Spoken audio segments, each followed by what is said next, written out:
Bom, boa noite a todos, sejam bem-vindos. Alguns de vocês já têm acompanhado alguns outros capítulos desse livro, né? Mas como está sendo filmado, é sempre importante dar um contexto. Nós estamos fazendo uma leitura em conjunto de um livro chamado Em Busca da Sabedoria, um autor chamado Nilakanta Sirihan, que faleceu agora no século passado, 1973, ou seja, um autor relativamente novo, contemporâneo, né? Mas que tem uma profundidade no seu pensamento que é muito particular e muito rara. Essa semana, inclusive, eu estava lendo esse capítulo para fazer essa palestra para vocês e eu tive a ideia de começar a fazer um glossário desse livro, porque são palavras que ele define com uma clareza tão grande, aquele tipo de palavra que de vez em quando você tem que correr atrás para ver o que é vida, o que é consciência, o que é morte, o que é amor. Olha, esqueça, se você fizer um glossário desse livro inteiro, ele tem definições tão simples, e é uma característica que essa semana virou até poesia, eu escrevi sobre isso. Uma característica de autores do nível de Sirihan é que quando você vê uma definição muito bem fundamentada, você não tem nenhuma dúvida de que aquilo é aquilo mesmo, de que você está diante de uma verdade. Vocês já viveram isso? De confrontar uma explicação tão perfeita, tão bem acabada, que você não tem necessidade nenhuma de saber de onde o autor tirou aquilo? Porque parece que em si a explicação tem autoridade, se impõe pela seriedade, pela completude, pela maneira como te toca. Sirihan tem essa característica. Ele fala algo que você não tem vontade de discutir. As explicações são muito completas, muito redondas, muito profundas. Então ainda vou fazer um glossário sobre isso, de tal maneira que eu não precise nunca mais sair procurando o que são essas palavras, tão usuais e ao mesmo tempo tão complexas. E nesse capítulo, ele ainda vai me responder uma pergunta que deve ser VIP, deve estar entre as 10 mais complicadas da face da Terra, que é: qual é o sentido da vida? Nossa, pense, proponha-se a responder uma pergunta dessa, é muito complexa. E nesse capítulo ele vai falar sobre isso. Eu considero particularmente esse capítulo, que é o 6, e o capítulo 10, que é a Canção da Vida, que os dois são quase que um complemento um do outro, os mais belos desse livro. Ele é belo mesmo. Tem hora que você não sabe se ele está fazendo filosofia ou poesia. Vale a pena ler, é muito bonito. Então hoje ele vai começar a falar a respeito desse fenômeno vida e como vida é um fenômeno que concatena os dois polos fundamentais da existência, que são espírito e matéria. Nada mais são do que dois mundos conectados por uma liga, por uma ponte, que se chama vida. E ele vai entrar em maiores detalhes e vai explicar um pouco mais profundamente isso. Mas, em suma, é essa a ideia do capítulo de hoje. É um capítulo relativamente pequeno, mas muito profundo. Então, vamos lá. A natureza extraordinária da vida. O nome já é bonito, né? Já é inspirador. Ele diz: o espírito é vida não dividida. É uma realidade que podemos experimentar dentro de nós. Se existe uma coisa que é complicada, é quando a gente pensa, porque fomos educados dessa forma. Quando você fala a palavra espírito, as pessoas até olham para o céu, né? Começam a imaginar uns anjinhos que estão longe, em alguma camada estratosférica, e que a gente, para poder ver, teria que ter uma condição especial. E essa ideia de que espírito está dentro de cada ser, é a única forma de você contatar com ele, é contatar consigo mesmo, é uma coisa muito interessante. Então é como se você imaginasse, existe um polo, um mundo espiritual único, porque a característica do mundo espiritual é não se dividir. E existe um mundo material que é todo dividido, todo ele fragmentado, porque a característica da matéria é se dividir infinitamente. E entre um e outro existe uma energia chamada vida, que pega algumas qualidades desse espírito e imprime nesse pedacinho de matéria. Faz essa liga entre algumas qualidades do espírito e um pedacinho de matéria. Ou seja, você não vai ver um pedacinho de matéria no universo manifestado que por trás dele não tem algum grau de vida e alguma parcela do espírito. Não existe. Aí você vai dizer, mesmo numa pedra? Mesmo numa pedra. Agora, como esse processo numa pedra ainda é um fragmento muito pequeno, o nível de autoconsciência que esse fragmento tem é baixo.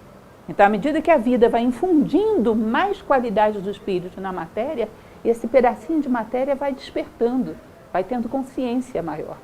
A planta tem um grau de consciência. Se Se você a fere ali, ela vai gerar uma casca, ela vai se proteger. Agora, ela não tem autoconsciência, não tem consciência reflexiva. A matéria ainda não libertou o espírito suficiente para isso. Mas algum grau de consciência tem. Fala-se, inclusive, nós estamos falando segunda visão de Sirihan, né, que até o fato de que uma pedra se dilata e se contrai com calor ou com frio é um grau de consciência. E ele faz referência, inclusive, a tradições muito antigas da Índia, que dizem que esse contrair e dilatar de uma pedra, um dia essa forma vai se desenvolver tanto que isso vai ser o movimento de um coração. Ou seja, isso é o proto-ensaio do que será um dia o movimento de um coração. Tá? E essa pequena sensibilidade que ela tem ao calor ou ao frio já é um grau de consciência. Porque a consciência se manifesta exatamente nessa sensibilidade e capacidade de resposta a estímulos externos ou internos. Mas eu estou falando rápido demais, vamos mais devagarzinho. Porque tem uns 20 conceitos misturados. Só para vocês sentirem quanta coisa ele define nesse capítulo. Então ele vai falar sobre isso. O espírito é uma esfera única, não dividida. E é uma realidade que nós podemos experimentar dentro de nós. É estranho para a gente imaginar que uma coisa una, que não se divide, a gente pode experimentar. Sabe por quê? Porque existem ferramentas de conhecimento dentro de nós que a gente não sabe nem que elas existem. Quando a sociedade se torna muito materialista, nós nos acostumamos a usar somente ferramentas para perceber a matéria. Por exemplo, a mente mais concreta. A mente, ela tem uma característica, um modus operandi. Ela divide para entender. E nós achamos, então, que é impossível você entender uma coisa que é una. Já repararam como é que a mente funciona? Vou explicar para vocês como é uma cadeira que eu tenho lá em casa. O que eu vou dizer? Ela é meio redonda, vocês vão pensar, não é quadrada. Eu vou dizer, ela é meio baixinha, vocês vão pensar, ela não é alta. Ela é macia, bom, vocês vão tirar, ela não é dura. O que está acontecendo dentro da cabeça de vocês? Vocês estão quebrando, tirando coisas. O que sobrar é a cadeira. Ou não é assim? A mente divide, fragmenta para entender, ela exclui. Imaginem você tentar explicar para alguém uma cadeira da seguinte maneira. Ela é redonda, mas também é quadrada, mas também é triangular. Ela é grande, mas também é pequena. É macia, mas também é resistente. Pera lá, meu amigo. Stop, vamos com calma. Que diabo de bicho é esse que tem na sua casa? Isso não existe. Tira alguma coisa para eu entender. Não pode ser, as coisas não podem ser tudo ao mesmo tempo. A mente não trabalha, ela trava nessas condições. A mente, ela faz o seguinte, você começa a querer explicar alguma coisa para alguém, divide, não é alta. Divide, não é macio. Divide, não é triangular. Divide, não é redondo. Ah, entendi. Não é assim? Agora, vocês imaginam que possa haver dentro do ser humano um potencial que, para entender, ele faz o contrário? Se você mostrar um pedacinho para ele solto, ele não vê nada. Ele tem que juntar isso com todo o contexto à sua volta. Juntar com tudo que estava ali. Juntar com tudo que existe no universo. Quando ele vê isso no meio do todo, ele diz, agora entendi. Nós temos esse potencial, se chama intuição. Os orientais antigos chamavam de Budi. E intuição é uma forma de conhecimento tão prática quanto a razão. E tem qualidades, assim como a razão tem de imaginação, de criatividade, de lógica, a intuição tem qualidades. Por exemplo, a estética, Sirihan diz, que é uma qualidade própria da intuição. Quem não tem nada de intuição não tem critério para achar alguma coisa bela. Uma pessoa que não tem intuição, sabe como é que ela vai achar alguma coisa bela? Vai ver a opinião da média. O que o pessoal acha por aí? O que está andando aí nas tendências coletivas de opinião? E aí clona. Porque não tem como estabelecer uma observação profunda a ponto de saber se algo é belo ou não. A beleza é uma percepção intuitiva. Você não tem intuição, você dá palpite sobre a beleza das coisas. Ou então percebe as coisas como atraentes e confunde com belo. Entendem? Então existe uma possibilidade de percepção dentro de nós da unidade. E se nós desenvolvemos essa possibilidade de percepção, percebemos o uno dentro de nós. Aquele pedacinho do uno que se expressa através de nós. Mais uma vez, eu dava na palestra passada um exemplo para vocês, que é um exemplo indiano, do Sutratma, que é aquela história de um colarzinho de pérolas que dentro delas passa um único fio. E uma pérolazinha começa a ter crise de identidade, lembram? Aqueles que estavam aqui? A pérola quer conhecer a si própria. Aí começa a buscar quem ela é. Ela olha para dentro e só vê um orifício vazio, porque ela só está acostumada a reconhecer uma substância, que é a pérola. E dentro passa um fio, ela não reconhece fio. Aí passa um tempo, ela olhando, aí aprende a reconhecer essa outra substância que é o fio. Aí diz, encontrei minha essência, encontrei o ser. Tá bom, é um bom momento, mas isso ainda não é o final feliz da história da pérola. O final feliz é quando ela descobre que esse pedaço de fio que passa dentro dela é o mesmo fio que passa por dentro de todos os seres do universo. E é um só. É um episódio de Deus, mas Deus é um só. Ele é um pedacinho que está passando por dentro dela. Entendem? Tem a unidade e que um ponto dessa unidade faz interface com você. Com esse pedacinho de matéria orgânica que nesse momento nós dizemos, sou eu. E quem faz essa ligação entre os dois é a vida. Tá? Então, se você perceber a matéria em si, isso o Sirihan falando, estou resumindo com as minhas palavras, essa matéria tende à decomposição. Ela tende a decompor em pedaços cada vez menores. O que faz com a matéria que ela junte alguns pedaços e forme uma unidade e possa comunicar com o espírito, viver atributos do espírito ali, é a vida da coesão. Pega lá uns átomos, junta, faz uma molécula, junta, faz uma célula, um tecido, uns órgãos. Opa, isso aqui é um corpo. Isso é um corpo, é uma unidade, uma imitação da unidade do espírito, provisória, né? Isso é um corpo. Aí ela faz uma ligação entre o espírito e esse corpo e infunde alguns atributos do espírito nesse corpo. Quando a vida corta essa ponte, o que vai acontecer com esse corpo? Decompõe. Porque a unidade não é própria dele. É a vida que gerou esse molde e deu unidade para ele. Existe um exemplo do professor Jorge Ângelo Braga, que é o fundador de Nova Acrópole, muito conhecido entre nós, que ele fala de uma folha de papel cheia de limalha de ferro em cima e um ímã embaixo. Digamos que esse ímã seja triangular. Você sacode a folha de papel, a limalha corre toda e forma o formato de um ímã. É mais ou menos isso que acontece com a gente. Nós temos um ímã por trás, que é o espírito. A vida dá essa sacolejada, a matéria toma forma de um triângulo. Mas a vida tirou essa conexão com o ímã, e o triângulo vira limalha de novo. Entendem? Só para vocês visualizarem, terem uma imagem. A vida seria mais ou menos isso. Tá? Vida é relação espírito-matéria, presente em todos os lugares, em graus diferentes. Num polo, una, no outro, dividida. Então, vida é simplesmente isso. Não existe no universo nenhum ser que não tenha esses dois polos. Tá? Ele tem sempre, pode ser uma partícula de areia. Ele tem dois polos e tem algum grau de vida e, consequentemente, algum grau de consciência se processando ali. A vida é uma relação que se estabelece entre dois polos, entre dois mundos. O mundo da unidade e o mundo da divisibilidade. Tá? E toda vez que a gente junta alguma coisa aqui, de verdade, faz relações profundas aqui, é porque a gente está imitando o mundo da unidade, imitando o mundo do espiritual. Toda vez que a gente cria relações profundas entre dois seres humanos, numa sociedade, num grupo, é porque a gente está recebendo através da vida informações do Uno. Porque a matéria não entende nada de unidade. Não é a praia dela. A praia dela é a divisão. A matéria não entende de unidade.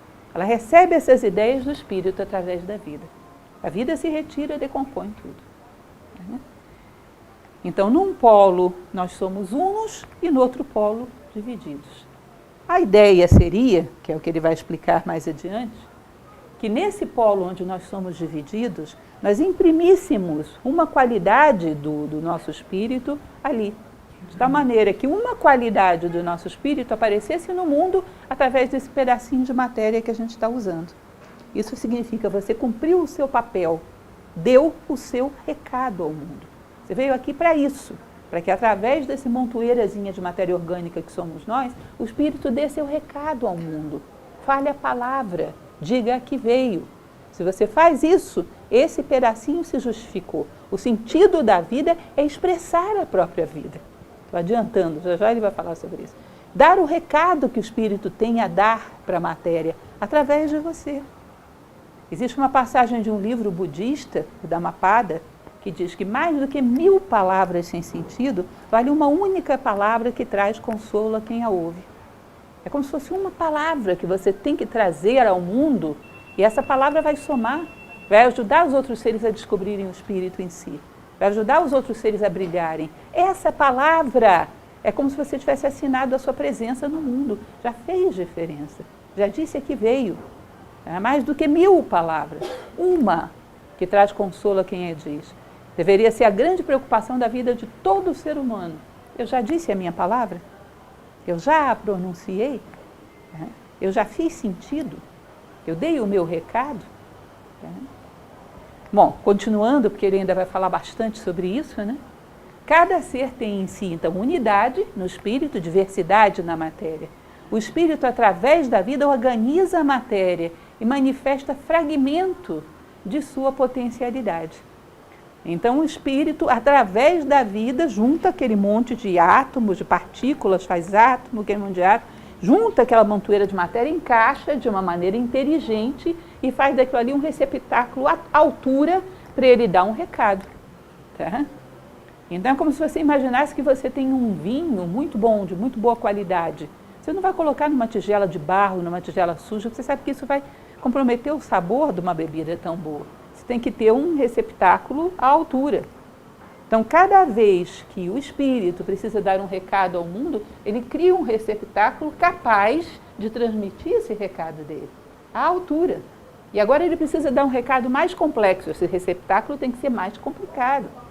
Porque para beber um refrigerante qualquer, você pega uma copa de vidro, mas um vinho muito bom, você já vai procurar um receptáculo melhor. Então, como é que um copo de vidro, de geleia, se tornaria uma taça de vidro muito requintada? A evolução nada mais é do que uma resposta da matéria à necessidade do espírito se expressar melhor.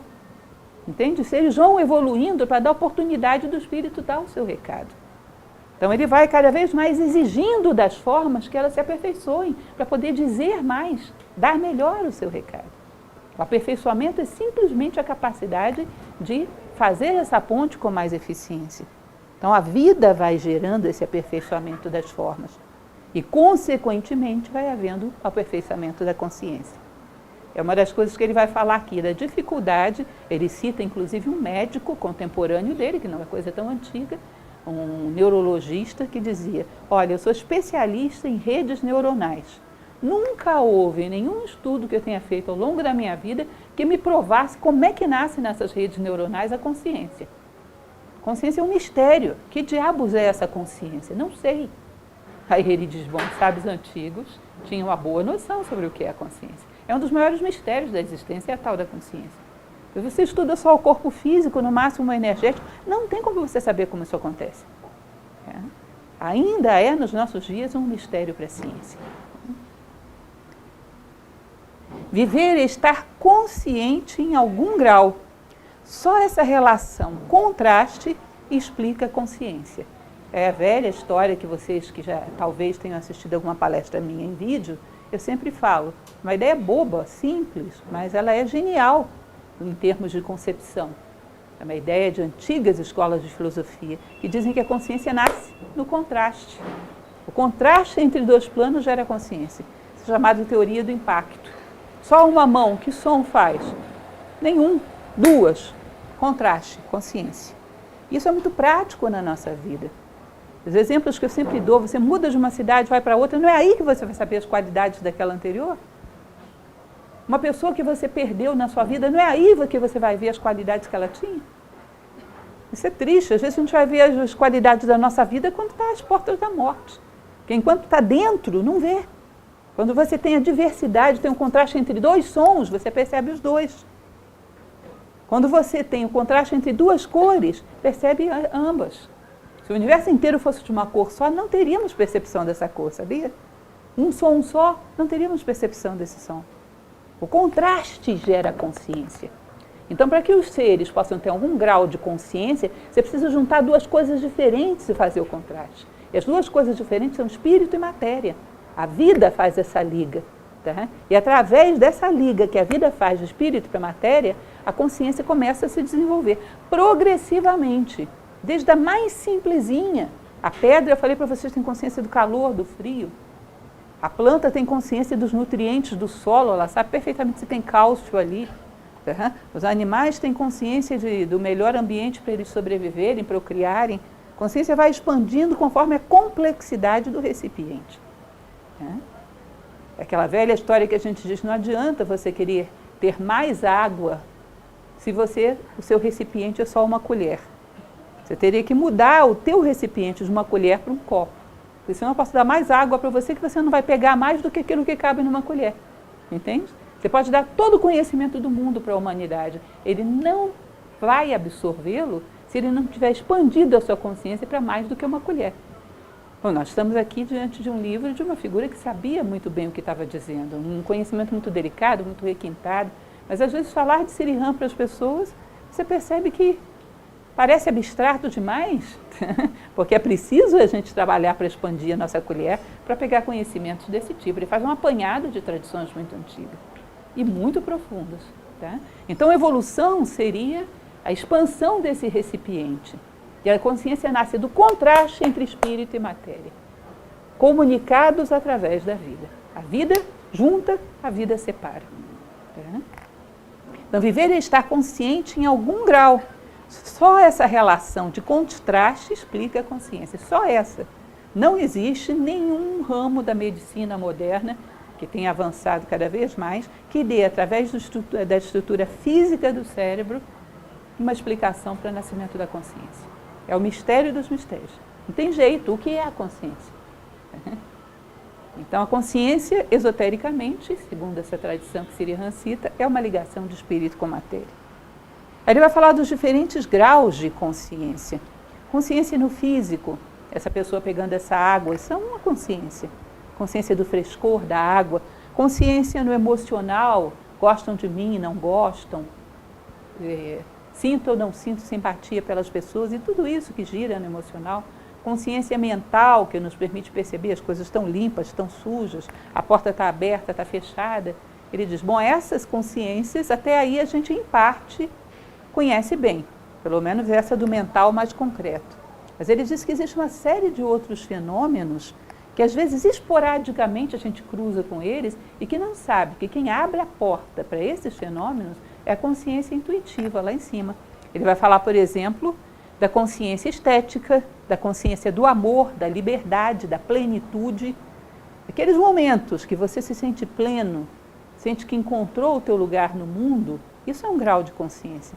Quem é que está percebendo isso? É a mente? São as emoções? É a pele? É o que está percebendo isso? É um pouquinho dessa intuição que você tem dentro de você.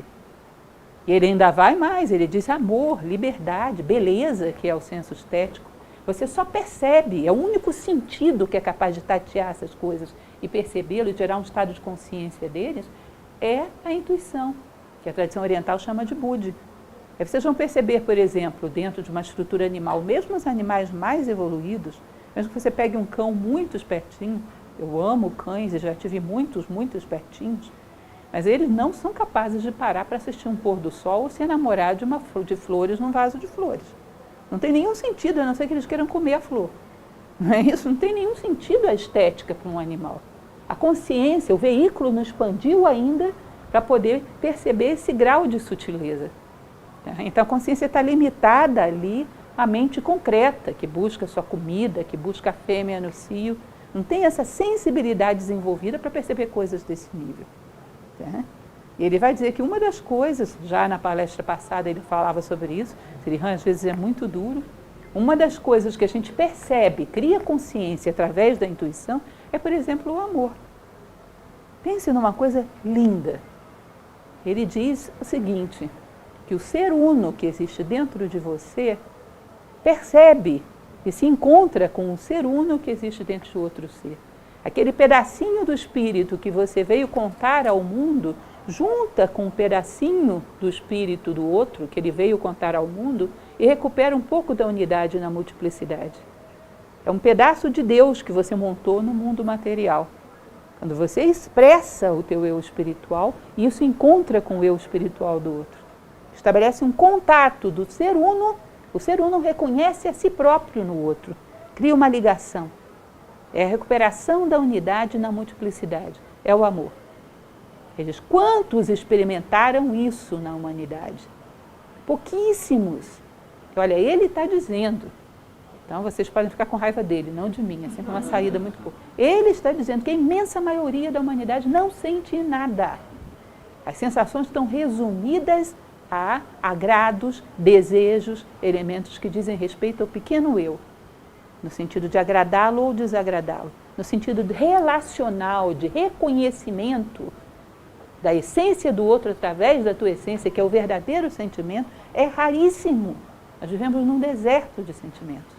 A estética é um sentimento, a percepção do amor é um sentimento raro, próprio de verdadeiros seres humanos. É uma comunicação de essência para essência. Isso, para mim, é a definição mais bela que eu já vi alguém dar de amor. Se alguém conhecer alguma melhor do que essa, me conte. E olha que eu gosto muito de Khalil Gibran, gosto muito de poesia em geral, mas essa é tecnicamente perfeita. Bom, é o que ele falava. A ciência, até o corpo físico é um mistério. Até mesmo nesse plano físico, eles não sabem como os neurônios geram consciência, por exemplo. Então, até a consciência do plano físico dentro da ciência ainda é limitada. O espírito é o elixir da vida, não condicionado pelo pequeno eu. Uma vida consciente gera um amor comum, que é esse banal, de gosto ou posse, ou um amor extraordinário, que são afinidades de qualidades espirituais. Então, uma pessoa consciente, ela não vou dizer que uma pessoa consciente não goste do chocolate, gosta, o amor comum, tá? Daquilo que lhe agrada, daquilo que agrada o seu paladar. Mas ela é capaz de muito mais do que isso. Ela é capaz de um reconhecimento, do encontro das qualidades espirituais do outro, de uma revelação. Porque quando eu amo alguém, se eu sei quais são as minhas qualidades espirituais, eu ajudo o outro a ver essas qualidades espirituais nele.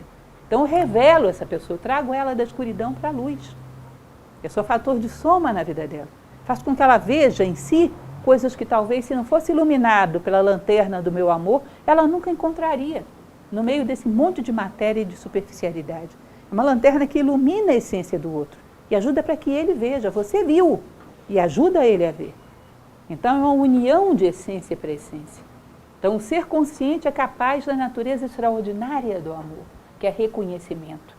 Tá? É encontro de ser uno com ser uno, dele com ele mesmo, através das partículas que o carregam pelo mundo. Isso é muito interessante, porque dizem que Sócrates, o grande filósofo, quando ele falava na Ágora, ele esperava por toda a sua vida que viesse um discípulo que fosse realmente capaz de entendê-lo. E ele tinha tido um sonho, que do seu peito se abriria e sairia voando uma ave. Ele diz que quando ele estava na Ágora, falando aos seus discípulos, vem Platão pela primeira vez. Ele olha e reconhece, é ele, é a ave que eu estava esperando.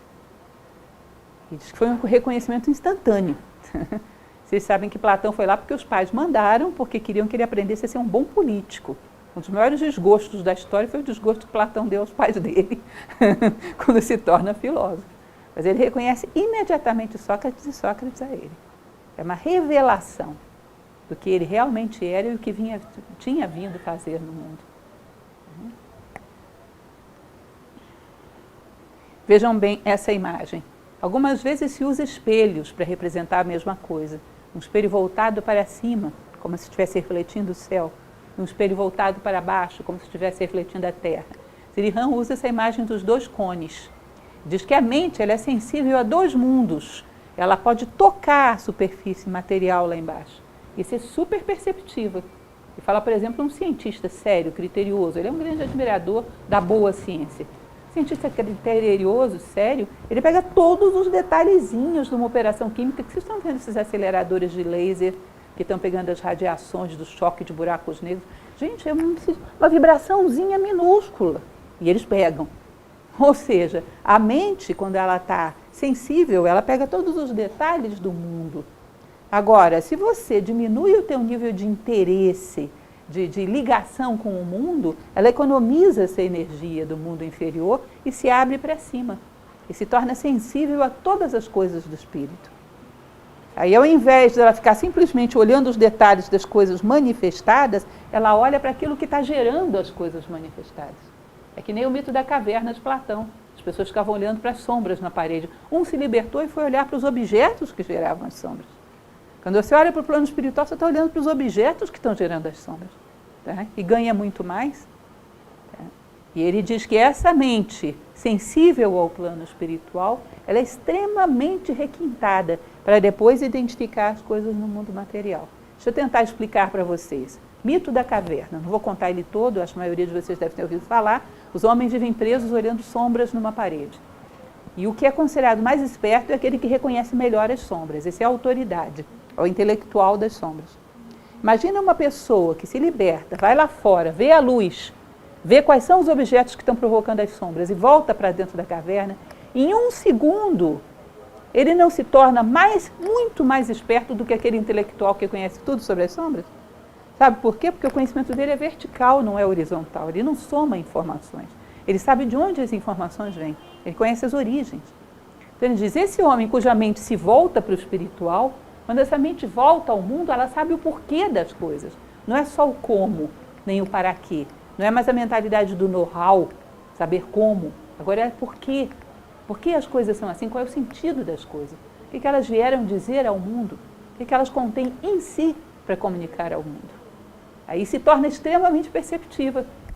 Ele vai falar, bom, um jardim, se você parar para analisar detalhadamente cada planta, cada coisa, cada cantinho, vai ter tanta mensagem para você decodificar ali que é possível que um homem se torne sábio num jardim. Porque nós passamos cegos por tudo. Não é importante olhar, por exemplo, para uma árvore que floresceu.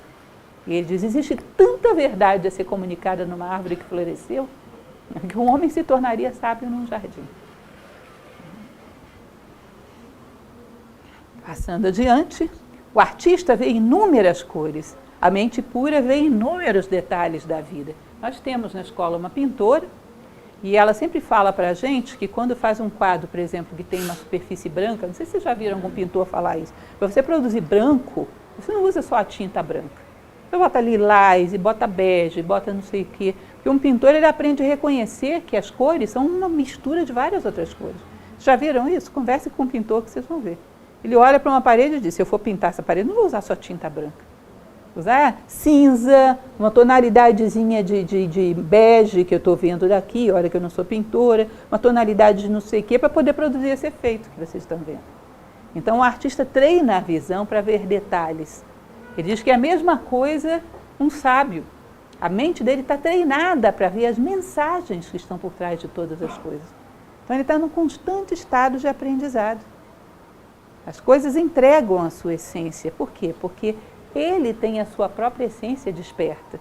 Então ele sabe olhar o coração de todas as coisas a partir do seu próprio coração. Ele tem a sua essência consciente. Então ele sabe rastrear a essência das coisas. Não sei se vocês percebem a ideia, porque isso ele vai daqui a pouco exemplificar como o sentido da vida. Não deixar de descobrir o que viemos dizer no mundo e, na medida do possível, ajudar para que outros descubram também. Eu sempre cito o caso daquele guerreiro grego, Fidípides, numa batalha chamada Maratona. Quem assiste as minhas palestras já ouviu isso 1000 vezes, mas a história é interessante, vale a pena ver de novo, como diz a Rede Globo. Porque os gregos iam combater com os persas nessa batalha de Maratona. E tinham tudo para perder. Os persas estavam mais fortes, as tropas eram mais numerosas. Então o que eles tinham combinado? A cidade de Atenas era uma cidade sagrada. Para que os templos não fossem profanados pelos persas vitoriosos, uma pessoa iria correndo lá na cidade e avisaria que eles tinham sido derrotados. Os moradores de Atenas iriam queimar os templos, destruir tudo e deixar a cidade arrasada, para não ser profanada pelos persas. Tudo combinado? Tudo combinado. Foram fazer a guerra. Acontece que aquelas coisas inexplicáveis da guerra, os gregos venceram. Sei lá como, venceram. E os atenienses lá esperando para poder queimar Atenas, destruir Atenas. Não pode. Aí pega um bom corredor, Fidípides. Imagina se a gente acabado de lutar, é um guerreiro. Mas ele é um bom corredor, corre lá até Atenas. E conta para o pessoal que a gente venceu, senão a cidade vai ser destruída. E Fidípides, é a origem da nossa maratona olímpica. Né? Fidípides fez aquele trajeto com a energia que ele tinha. Ele chegou na cidade morrendo. Ele só tinha energia para falar uma única coisa. Vencemos. E pumba, tombou morto. Mas você percebe que ele falou a palavra certa, ele tombou morto depois de ter salvo Atenas. Ele soube gastar energia, guardar energia suficiente para dizer o que ele tinha que dizer. Ele falou a palavra dele. Se nós tombamos sem falar a nossa palavra, muita coisa bela vai ser destruída no mundo.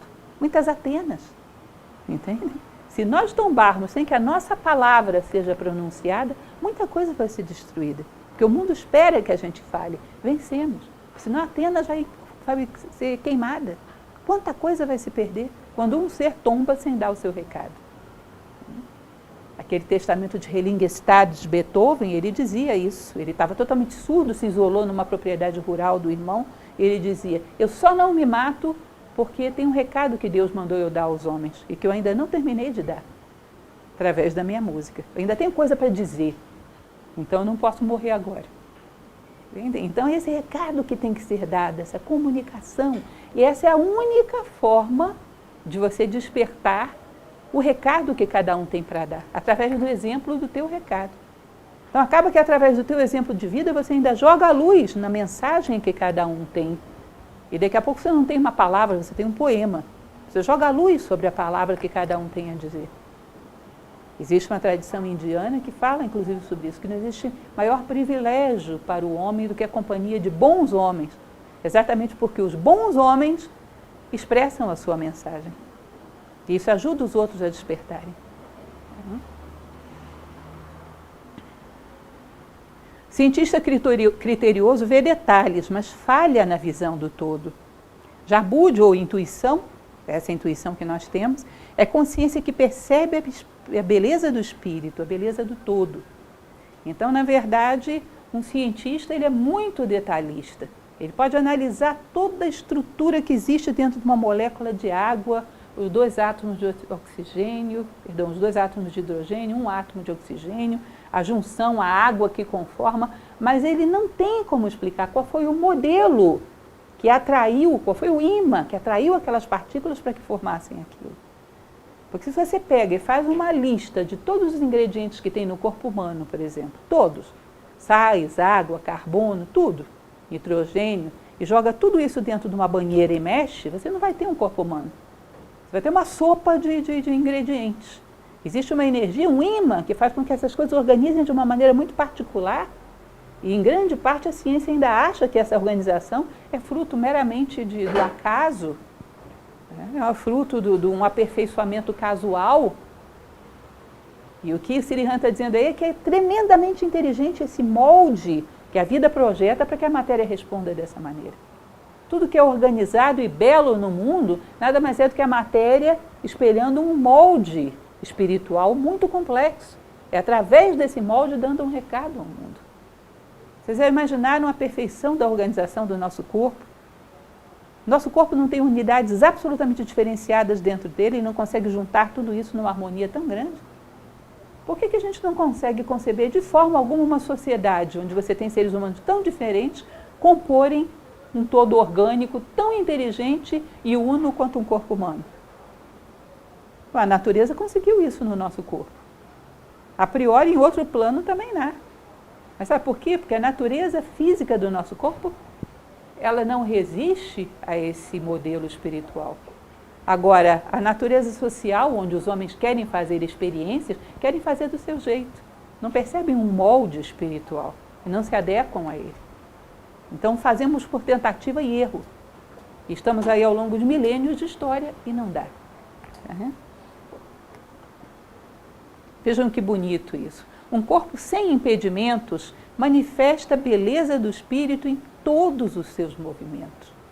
Então imaginem vocês, na palestra passada, inclusive, a gente falava um pouco sobre isso. Pequeno eu. Que diabo é pequeno eu? Pequeno eu é esse nome que a gente tem escrito na nossa carteira de identidade, associado a todas as memórias ligadas a ele. A gente diz, você tem o universo inteiro para você se identificar, mas você identifica só com isso. Eu sou esse punhadinho de matéria orgânica que passou por essa experiência. Então, a vida para mim é o quê? Fazer com que esse punhadinho de matéria orgânica que teve essa memória ganhe o máximo possível. Tudo que é bom que tem do lado de fora venha para dentro. Ou seja, eu ilumino o mundo através da visão dos meus interesses. E isso tem um nome, vocês podem chamar do nome que vocês quiserem, porque ele tem muitos apelidos, mas o nome próprio é egoísmo. Os tibetanos chamam de heresia da separatividade. E o egoísmo é uma lente que distorce tudo e nós não vemos as coisas. E também não projetamos no mundo aquilo que realmente somos, ficamos projetando só o nosso egoísmo. Ele diz, bom, você limpou esse egoísmo, limpou essa identidade tão limitada, essa mania de achar que você está separado do resto todo. Você foi uma pessoa pura, limpa e humilde, você vai projetar a luz do Espírito no mundo. Aí sabe o que acontece com uma pessoa assim, pura, limpa e humilde? Tudo que ela faz é belo. Em qualquer momento, qualquer necessidade, se ela for sentar nessa cadeira, você vai ver que vai ser um movimento belo. Gentil, considerando a cadeira, considerando a pessoa de trás, do lado, da frente. Ela não dá um passo, ela não respira no mundo sem expressar algum tipo de beleza. Porque o que ela faz é linha direta com o Espírito. Então, se você observar, se tivesse aí um desses, como é o nome desses paparazzi que ficam filmando artista, filmasse um sábio, só pegaria momentos de beleza, porque um sábio completo, a linha direta do Espírito despeja beleza no mundo. Ele sai imprimindo e deixando pegadas no mundo. Por isso que ele pode ser reconhecido pelas suas pegadas. Pelas vossas obras os conhecerei. Eu acho isso belíssimo. Ele diz que só assim nasce beleza no mundo, não tem outro jeito. Toda beleza é obra de um único artista, o Espírito, através de um homem puro, humilde e nobre. Ou seja, a consciência espiritual plena reconhece e dá resposta total ao amor e à beleza. Então ela expressa a beleza e desperta a beleza nos seres. Então onde há um ser espiritual, ali é uma pegada de beleza no mundo. O resto, réplicas, cópias feitas pelo egoísmo, onde por trás não tem verdadeiro amor, nem tem verdadeira beleza. Tem desejo e tem coisas atraentes. Isso é uma cópia mal feita que o egoísmo faz das verdades espirituais. Cada ponto do universo tem espírito e matéria. E o significado da vida, vejam só, o significado da vida, pergunta simples, né? O significado da vida e o impulso à evolução vem do espírito. O que é o significado da vida? Revelar o espírito que tem dentro de você. Quanto mais eu revelo, mais eu evoluo. Acabou, fim de papo. Respondeu as duas perguntas mais complicadas do mundo num tapa só. O que é o significado da vida? Expressar o espírito. O que é evoluir? Expressar mais o espírito. Expressava X, agora vou expressar 2X. Acabou.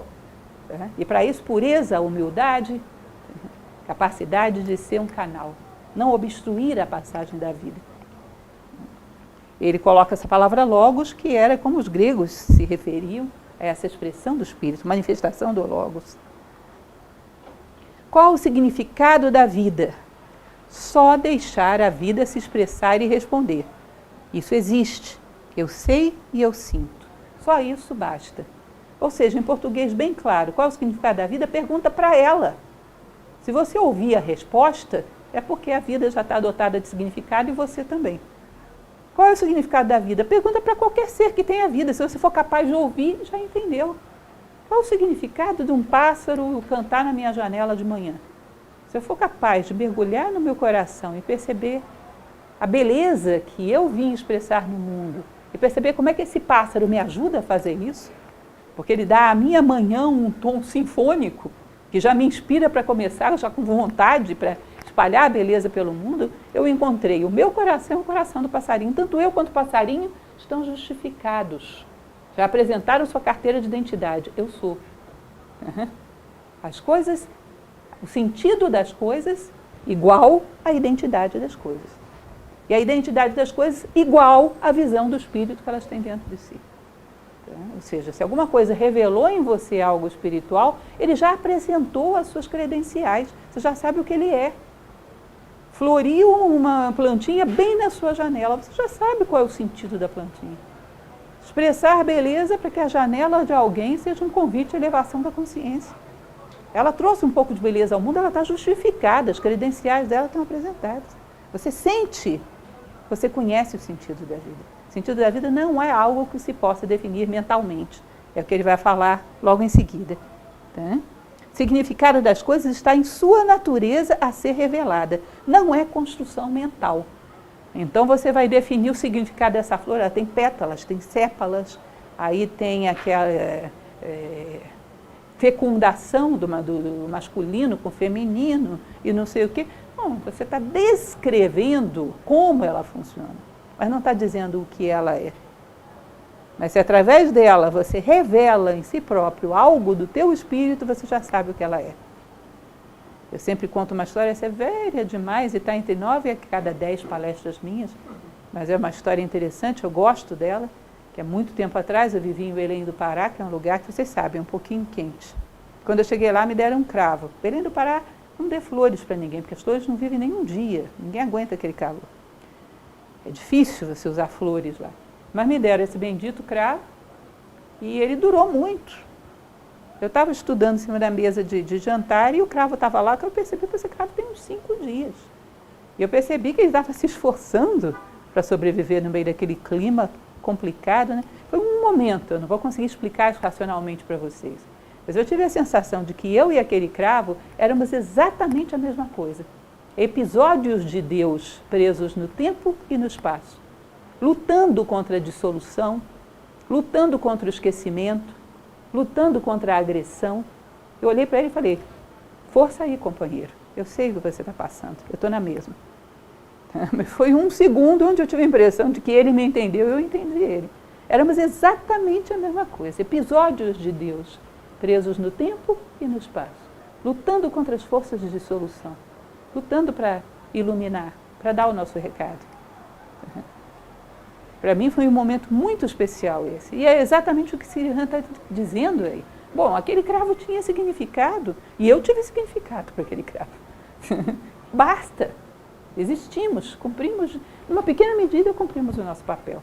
Há quem tenha mais humildade, mais bondade e cumpra de forma mais completa o seu papel.